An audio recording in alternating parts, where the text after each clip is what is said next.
Bem-vindos a mais uma edição do Em Casa à Conversa com o programa do Grupo Mais Guimarães, em que entrevistamos personalidades da área da saúde e também outras personalidades guimaranenses que se destacam nas suas áreas. Hoje é dia de falarmos sobre a Igreja. Não estivéssemos nós num momento especial para a Igreja, a altura da Páscoa, e o convidado de hoje é Francisco de Oliveira, é pároco vimaranense, tem licenciaturas, duas licenciaturas e é doutor em filosofia, é também investigador do Centro de Estudos Filosóficos e Humanísticos da Universidade Católica Portuguesa. Hoje vamos falar sobre a Páscoa, falar também sobre o luto neste momento conturbado da nossa história. Vamos falar um pouco com o padre Francisco de Oliveira.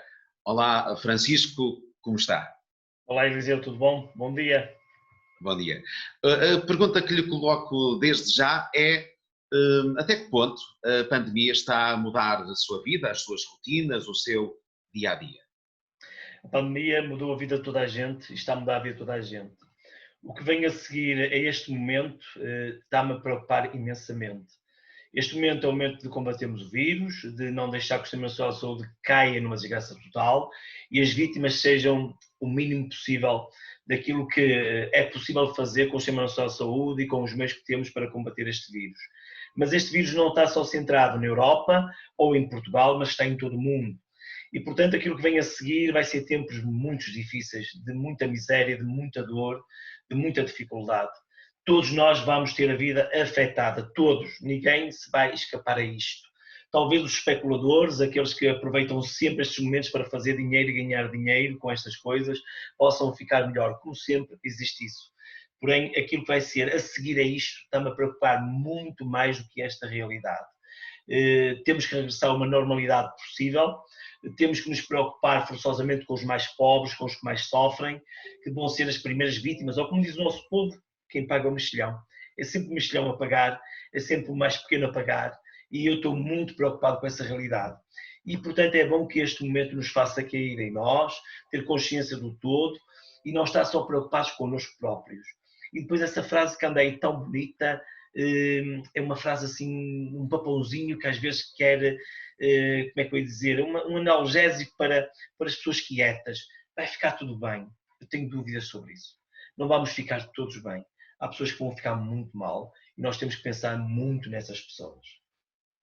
Estamos a viver um momento ímpar da nossa história, que provavelmente nunca imaginamos viver.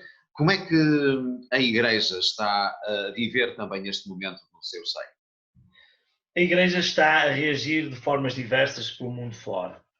Em Portugal, preocupa muito termos as nossas portas fechadas da Igreja.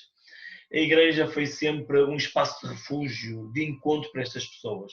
E se tiveres o cuidado de ver o Papa Francisco a celebrar, ele tem um crucifixo belíssimo atrás dele, no seu altar, que há séculos atrás andou pelas ruas de Roma, num tempo de peste, muito mais grave do que este vírus, no tempo de peste, e foi atribuído nessa altura a esse crucifixo a cura, a vitória sobre a peste.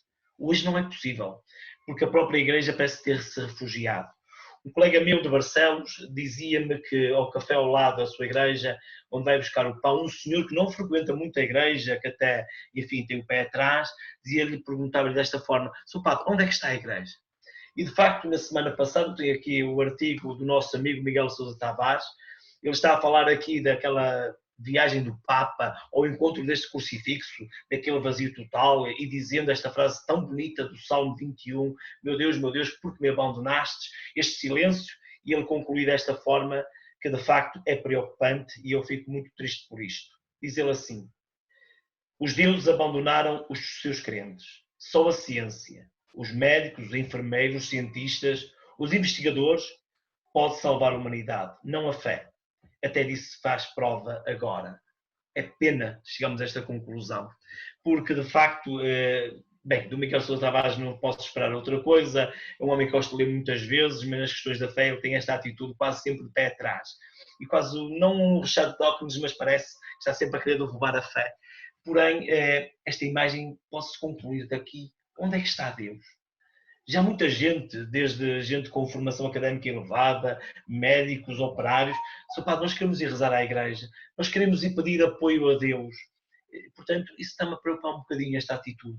Sei que há muitos colegas, eu estou todos os dias na minha comunidade, sei que há muitos colegas que estão lá presentes, mas outros só estão pelo Facebook.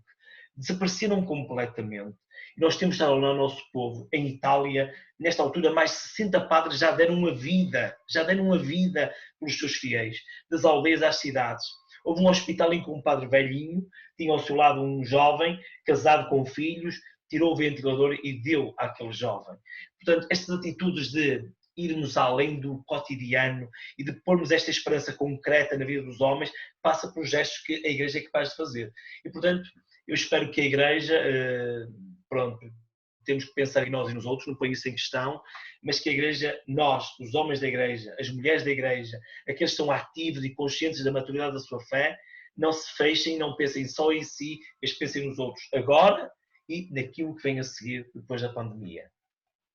E como é que é possível salvaguardar o bem-estar, a saúde dos crentes e também eles levá-los a participarem mais ativamente nessas cerimónias, nesses encontros religiosos? Para já, neste momento, nós estamos limitados, não podemos ter grandes aglomerados e percebemos isso.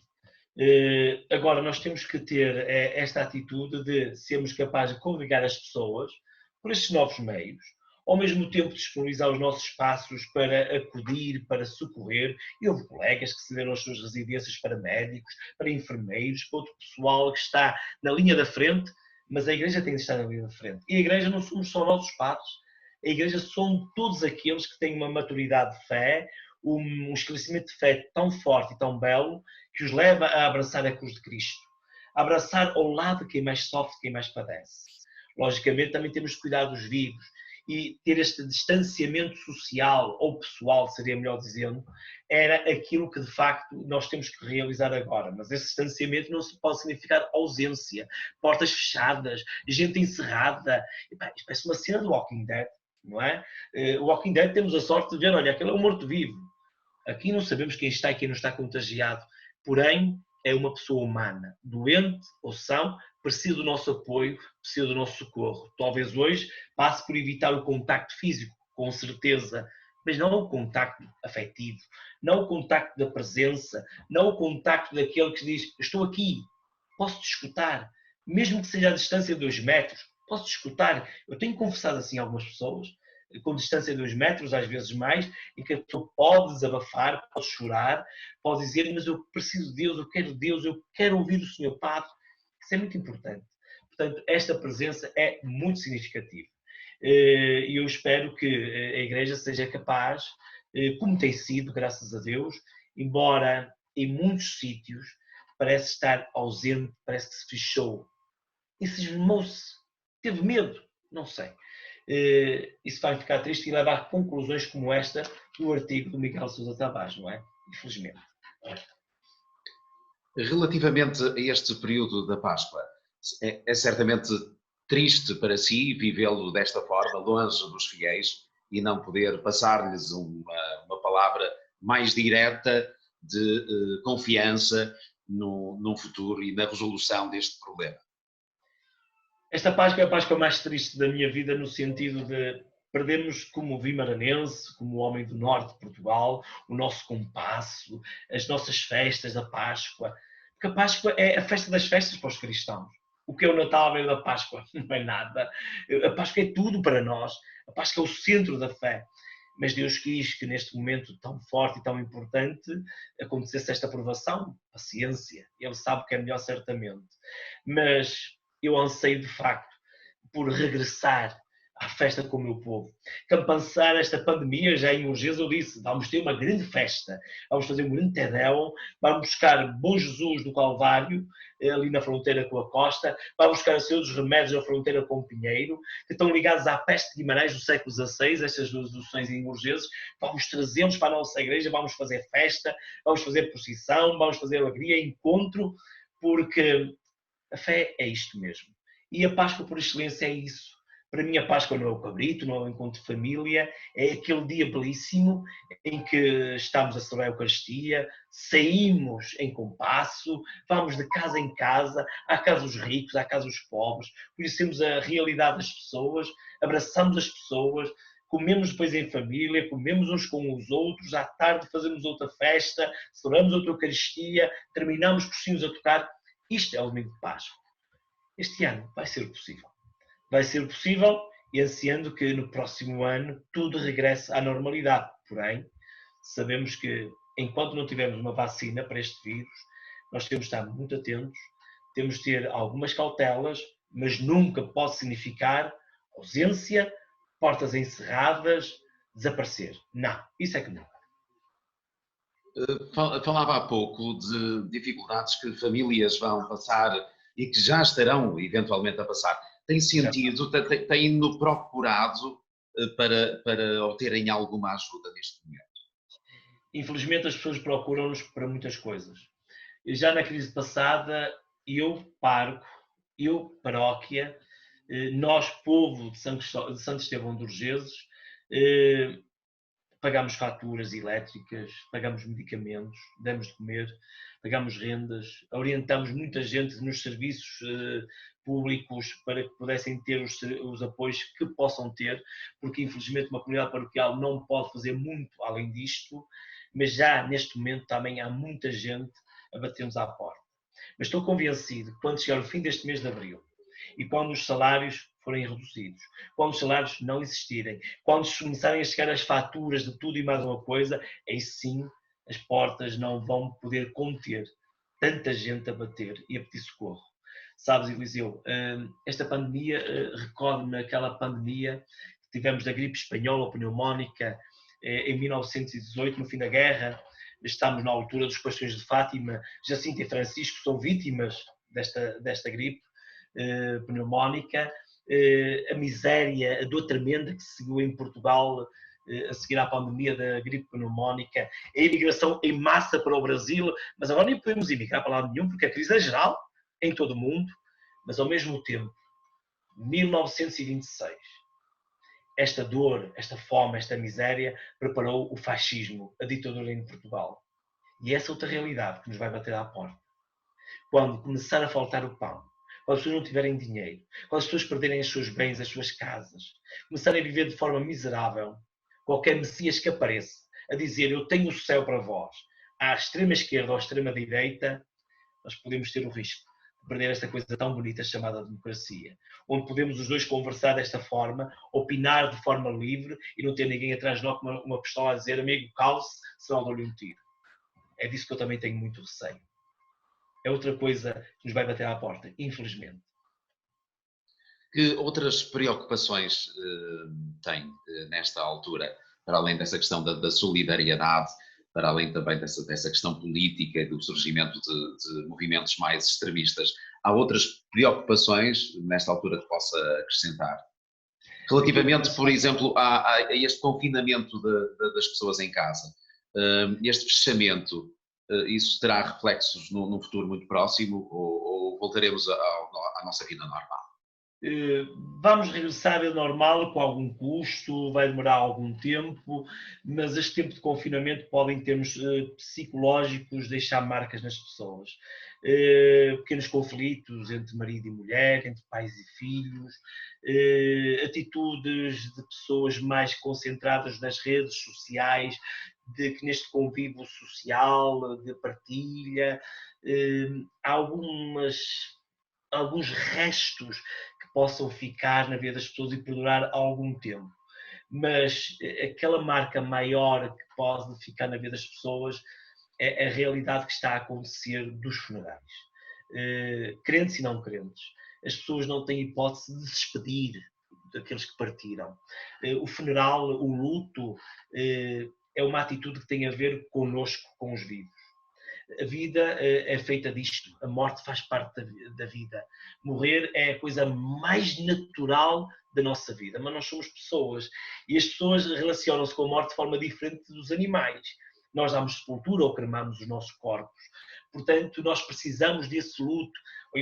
Se porventura nos cai uma ponte e alguém cai numa corrente e desaparece no mar, não o encontramos, nós ficamos naquela ansiedade: será que está vivo? Será que está morto? Será que está vivo no meio de uma ilha? Tem fome? O que é que se passa? Enterramos, acabou. Dói mais, dói menos, temos aqueles picos de aceitar, de não aceitar, de revolta, de não revolta, mas está feito. E estas nossas famílias, com 2, 3 pessoas numa oração, num cemitério, numa igreja, e depois está tudo feito. Estou-nos a prometer e quero fazer isso com eles, logo que isto passe, uma grande celebração, recordar o nome dos 4 que já morreram em Urgeses e celebrar com alegria e chorar com eles o que tivemos que chorar e ajudá-los a fazer a luta e a superar. Mas esta gente vai ter marcas. Vai ter marcas muito difíceis. Eu sei o que estou a falar porque há 4 meses perdi a minha mãe e por ser esse luto, e demorou-me 2 meses para que normalizasse a partida da minha mãe, apesar de ser um homem de fé, apesar de ser um homem que procura ser esclarecido, mas é sempre doloroso. Custa-me muito, quando já estive nestes funerais, olhar para aquela gente e a tristeza, não só pela morte, mas não se poderem abraçar, não poder beijar aquele que está ali, naquele caixão. Vai ser muito complicado, acho eu. E o conforto que faltará certamente entre os familiares, as famílias que não se podem encontrar no momento de dor para aquela família. Portanto, e sente mesmo que haverá necessidade de apoiar essas pessoas psicologicamente um pouco mais à frente. Na hora do funeral eu tento apoiar muito. Eu estou-me a demorar com as pessoas nos funerais. Eu estou a acompanhá-las ao cemitério, porque eu costumo dizer que os funerais não são para os mortos, são para os vivos. Não os consigo abraçar, não os quero abraçar por eles, não é por mim. Não os quero abraçar, mas digo-vos que dou um abraço virtual e quando chegar o momento quero-os abraçar muito. Porque a dor destas pessoas que viram alguém morrer e não se puderam despedir, podemos apalpá-la, posso cheirá-la, está lá. São rostos tão tristes, tão caídos. Eu já vi tantos funerais, neste fim de semana já estive em tantos funerais, mas a dor que estou a sentir neste momento é diferente. É um vazio que deixa nas pessoas. Ainda ontem na RTVE havia uma reportagem de espanhóis a reclamarem porque as pessoas estão a ser levadas em massa para ser enterradas, porque não se compara a Portugal, infelizmente para nós, infelizmente para eles, as pessoas estão a ser levadas e as famílias não sabem onde está o corpo do pai, do tio, do filho, do irmão, e o Estado não diz, e só vai dizer mais à frente. Então nem imagino a dor daquela gente. A dor do nosso povo está a ser tremenda, eu imagino a dor daquela gente, quer dizer, mas não consigo imaginar na realidade, porque não consigo apalpar, cheirar, ver, como estou a ver nestas realidades que estou a sentir aqui nos funerais em Urgeses e Guimarães. Mas, enfim, tenho uma dor tremenda por essas pessoas, tenho rezado muito por elas e espero, sobretudo quando passar este momento, poder estar com elas, comunicá-las, pedi-las para vir à igreja e numa Eucaristia celebrar só por aquelas pessoas, as 4, que até este momento tive a felicidade de participar na dor dessa gente, mas a infelicidade de ver que de facto esta dor está lá. É feliz porque, como homem, como padre, posso perceber de facto esta realidade melhor do que muitos. Voltemos ao confinamento e a este momento em que as famílias estão mais próximas. Haverá certamente também algo bom que possa surgir daqui, destes momentos mais vividos e mais intensamente e continuamente em família uns com os outros. Pessoas que eventualmente estariam mais afastadas poderão reencontrar-se neste momento. Podemos ver esse bom no meio disto tudo. O primeiro aspecto que é ótimo nisto do confinamento é nós percebermos que de facto precisamos do nosso pai, da nossa mãe, do nosso marido, da nossa esposa, do nosso irmão, que está a 10 metros da minha casa ou que está a 50.000 quilómetros, precisamos deles. Afinal, não me basta a mim próprio. Eu preciso de conversar, eu preciso de conviver, eu preciso de ir ao encontro. E, portanto, esse aspecto é fundamental. E penso que, em vez de destruir as famílias, vai resolver os problemas de algumas famílias. Vais fazer perceber que eu preciso de ti. Portanto, esse é o aspecto. Depois, o aspecto primeiro e positivo que vejo aqui. O segundo é que, apesar disto tudo, há muita criatividade. E quem tem as redes sociais percebe essa criatividade. Desde os mais novos aos mais velhos. A forma de mútua ajuda que há no ensino, que há no brincar com as crianças. Os pais que saíam de manhã, chegavam à noite, eu saía de manhã, não tenho filhos, mas saía de manhã, tenho o meu pai e a minha mãe a ver, a minha irmã a ver comigo, saía de manhã para ir para o Porto, chegava, comia, ia para a minha paróquia, regressava, preparava as aulas, escrevia o que tinha a escrever, quer dizer, que convívio é que a gente tinha. Às vezes aquilo que era possível eu fazer era tirar aquele momento do jogo de futebol para ver o jogo Vitória, que está sempre numa agenda especial da minha vida. Porém, se eu tirar a minha realidade e pegar na realidade de tantos casais com os filhos, que saíam de manhã cedo, deixavam os miúdos num sítio qualquer, iam lá buscá-los, entretinham-os com estas redes sociais e outras multimédias, e depois iam descansar, não se lia, não se cantava, não se brincava, hoje já sabe disso tudo. Isso é ótimo, isso é ótimo. E espero que, depois disto, tenhamos a alegria de perceber que os dias vão se tornar outra vez muito ocupados, para aqueles que vão ter emprego e trabalho, para os que não vão ter, infelizmente, não vai ser assim, mas que arranjem tempo para ler aos filhos, arranjem tempo para contar uma história de família, arranjem tempo, no seu tempo muito ocupado, para estar com eles, para estar uns com os outros. E este aspecto penso que é muito, muito positivo. E sairemos melhores pessoas disto ou voltaremos ao que éramos? Ou tudo ficará igual? Essa interrogação, vou usar uma expressão muito nossa, é tramada. É uma interrogação tramada. Iremos regressar melhores ou piores? Não sei. Depende da personalidade de cada um. Se de facto enfrentarmos isto com muita coragem, ao mesmo tempo com muita liberdade, com atenção aos outros que estão aqui connosco em casa, com atenção aos outros que estão fora da nossa casa e com quem nós podemos comunicar desta outra forma, como estamos a fazer nós os dois, penso que sim. Porém, se nos encerramos mais em nós, estamos mais a pensar em nós próprios e não nos outros. Estou a pensar em eu não apanhar o vírus, estou interessado se o vizinho está a apanhar o vírus ou não, já tenho as minhas dúvidas. Não consigo responder a isso. Há aqui muita coisa nova que vai aparecer, há muitos sinais positivos, mas também há alguns sinais negativos do certo egoísmo, de pensar só em mim, aquilo que nós vimos no início, os supermercados encher carros com coisas loucas, o papel higiênico que ninguém percebeu para que é que foi tanto papel higiênico. Papel higiênico para quê? Não se percebeu ainda isso. Há atitudes que podem nos fechar e podemos ver aquelas séries magníficas que nós gostamos de ver sobre estes fins do mundo, destes apocalipses, aquelas atitudes egoístas de encerramento, de pessoas ensimismadas, encarceradas sobre si mesmas. Vamos ver. Eliseu, não sei responder a isso. Vamos ver, mas vamos estar atentos, que é para que não haja desumanização no meio desta pandemia. Qual é a previsão, a sua previsão quanto a voltar a ter a Igreja de Urgeses com os fiéis e poder partilhar com eles a palavra? Quem conhece a Igreja de Urgeses, que é uma catedral, é enorme, é grande, e quando ela está cheia é uma alegria estar com aquela gente, a rezar, a cantar, a sentir amizade, a sentir que somos mais um no meio daquele povo todo. E tenho a alegria de presidir àquela comunidade como diácono, isto é, como homem de serviço, como presbítero da igreja, como pastor, como pai, como padre, como pai. Quero que isso aconteça quanto antes. Quanto antes. Previsões não os posso fazer. E acho que é um dos erros que às vezes vê-se aí nos políticos, de tentar precipitar esta data, aquela data, ao mesmo tempo percebe-se porque a economia tem que regressar.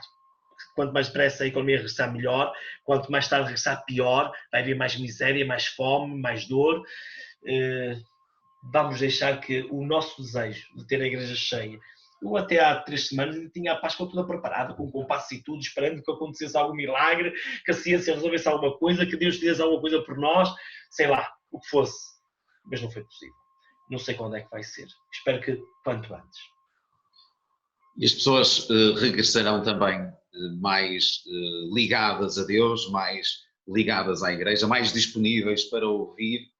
Qual é a percepção que têm disso? Se formos na perspectiva do Miguel Sousa Tavares, as pessoas afastam-se de Deus, está a prova provada de que Deus não tem nada a ver com isto. Portanto, colocamos os médicos, os enfermeiros, os cientistas no lugar de Deus e está resolvida a questão, não é? Para aqueles que não acreditam. Todavia, eu penso que este momento fez-nos perceber uma coisa que é muito importante. O homem ocidental está habituado a controlar. Nós gostamos de controlar. E quando alguma coisa nos descontrola é o fim do mundo. Perdemos o chão. E quando perdemos o chão, nós temos necessidade de regressar a muitas coisas. Umas mágicas, outras divinas, outras religiosas, outras mais ou menos metafísicas, enfim. Muitas coisas que nós temos necessidade de regressar. Tenho medo que alguns possam regressar por caminhos a Deus que não são os ideais. Espero que alguns percebam que sem Deus não podemos nada. E esses sim vão regressar a Deus e vão regressar à Igreja com uma fé mais madura. Mas tenho muito receio de alguns possam regressar com uma fé infantil. Daqueles que vão a Fátima e fazem uma promessa: ó Nossa Senhora, se me curares o meu bracinho que está doente, eu dou-te uma nota de 20. Bem, isto é comércio, não é fé. Isto é comércio. E, portanto, isto é uma fé infantil. A fé adulta e madura diz: Senhor Jesus, obrigado pela cruz que me destes e pela alegria que me destes para a suportar. Dou-te graças por estar vivo e dou-te graças por estar aqui ainda contigo. E quero-te agradecer por aqueles que viveram connosco este tempo, que não aguentaram e partiram, que ficaram muito doentes e estão connosco e que estão com saúde connosco também. Isto é uma atitude madura de fé, que é isto que o Miguel Sousa Tavares não percebe, mas que um cristão adulto esclarecido percebe e vive. Deus não é um tapa-buracos. Deus não é uma muleta. Deus é um desafio, como nos faz esta Sexta-feira Santa. Quem pegar na sua cruz e vier após mim é meu discípulo. Portanto, é o desafio da responsabilidade. Da responsabilidade diante de Deus e dos outros. E não Deus, mais uma vez, a pegar na cruz por nós. Chegou, foi há 2000 anos que apegou a cruz por nós. Agora somos nós que temos que pegar nesta cruz.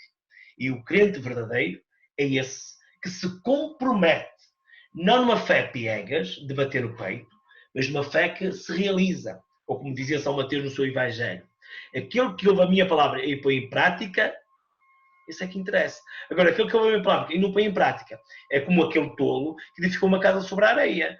Basta uma pequena onda, Eliseu, uma pequena onda do mar para desfazer um palácio desses, porque é areia. Não, a minha fé está em Cristo. E Cristo é o Cristo da cruz. E a cruz é o caminho da vida. Não o sinal da morte, mas o sinal de mais do amor. É isso que é a cruz. Estamos numa altura especial para a Igreja. Peço-lhe que nos deixe uma mensagem neste período pascal a quem nos vê.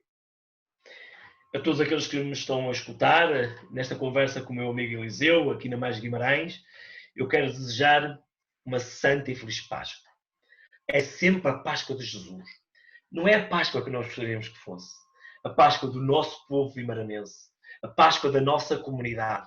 Em alegria, a caminhar no meio do nosso povo, a abraçar, a festejar, a comer amêndoas, a dizer Santa Páscoa para toda a gente, a dar beijos molhados, que não podemos dar, muito menos beijos molhados hoje em dia, a dar sorrisos e contentamentos. Porém, eu espero que esta Páscoa nos dê o sentido verdadeiro do cristianismo. O cristianismo é a religião do outro que é Deus com a grande, com quem somos chamados a uma relação de amor, e com o outro, com o O pequeno, que são os homens e as mulheres que vivem connosco. Se separarmos estes dois amores, o vertical e o horizontal, não temos cruz. Portanto, o cristianismo é este amor vertical e horizontal. Quem não é capaz deste amor assim, é como diz São João: quem diz que ama a Deus e não ama os seus irmãos é mentiroso. Portanto, meus amigos, se vem a Páscoa com muito amor. No confinamento das vossas casas, sim, mas sempre atentos aos outros que estão ao nosso lado. Mesmo que haja uma parede que nos separe daquele que está ao nosso lado. Santa e boa Páscoa para todos, confiança em Deus, confiança nos homens e nas mulheres, ou como eu tenho dito muitas vezes, haja Deus, haja humanidade e haja saúde, por esta mesma hierarquia. Muito obrigado por este momento, Padre Francisco, por partilhar connosco também as suas preocupações e a perspectiva da Igreja relativamente ao que estamos a viver. Muito obrigado. Obrigado. Boa continuação e Santa Páscoa. Muito obrigado, igualmente. Foi a conversa com Francisco de Oliveira, pároco vimaranense da freguesia de Urgeses. É doutor em Filosofia, é investigador do Centro de Estudos Filosóficos e Humanísticos também da Universidade Católica Portuguesa. Hoje falamos sobre a Páscoa, falamos sobre a dor, o luto neste momento de pandemia, assuntos também que interessam à nossa comunidade e de que maneira. Na próxima segunda-feira voltaremos à conversa com mais um convidado neste Em Casa à Conversa com, um programa do Grupo Mais Guimarães.